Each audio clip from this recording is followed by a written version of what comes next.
with the committee here today, Chairman Young. I sometimes call Maine Alaska light because our states have an awful lot in common, only everything there is bigger and colder.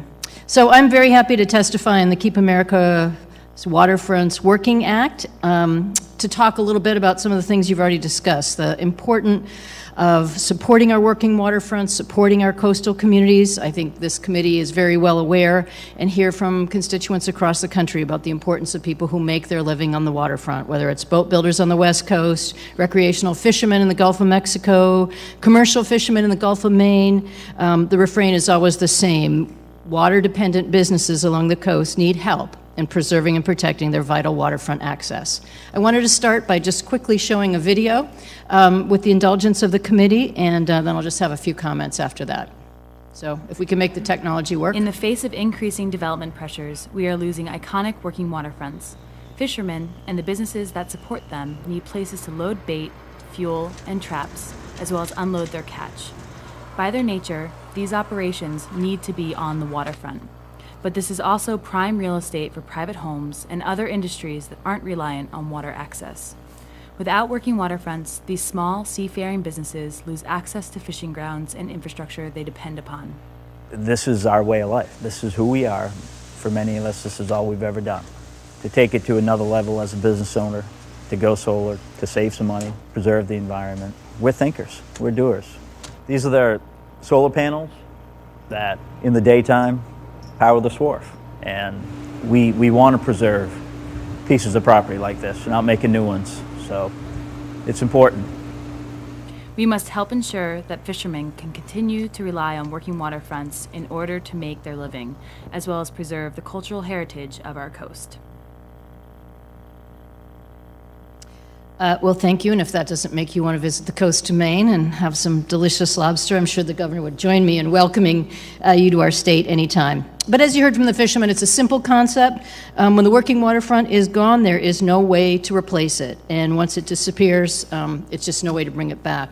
As you heard, that's not just true in Maine. In 2009, when the National Working Waterfront Network compiled their statistics, they found that communities with working waterfronts support 3.4% of the country's GDP, almost 5% of total U.S. employment.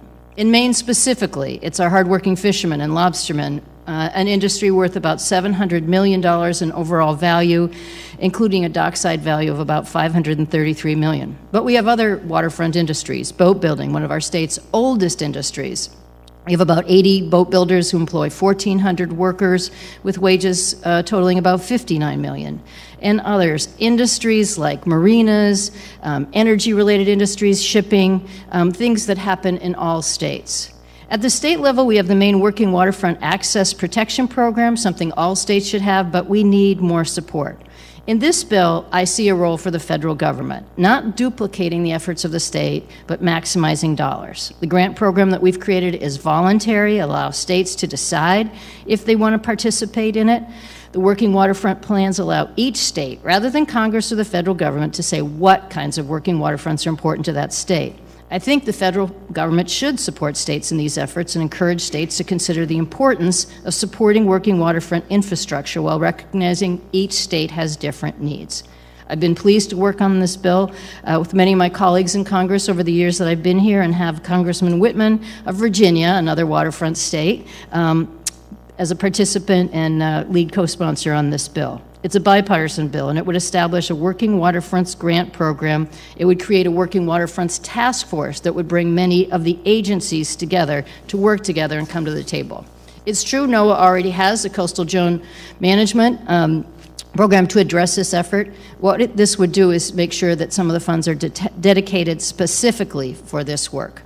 I live on an island off the coast of Maine. We have 14 year-round islands. I take a ferry that's an hour to get home. It's in the heart of the lobster landing territory of the world. Another reason you should come and visit, because it just doesn't get any better.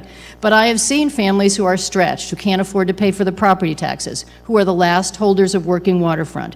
In my town, the little bit of working waterfront that we have is where fishermen get their repairs, where they fuel up, where oil and gas is delivered to our community by boat. It is a critical part of both our recreational and commercial life in our community and in so many others. I'm just going to close with a quote from a lobsterman in Friendship, Maine, another serious lobster fishing community of about 1,100 people.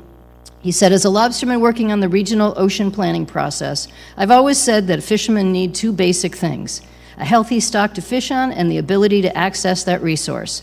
The access begins in the harbor at the shoreline. Without places to work on, store, load and unload their catch, gear, and boats, fishing, as we know it in Maine, will cease to exist, and that would be true in many other places. Again, I thank you for your indulgence, and I appreciate your taking up this bill today.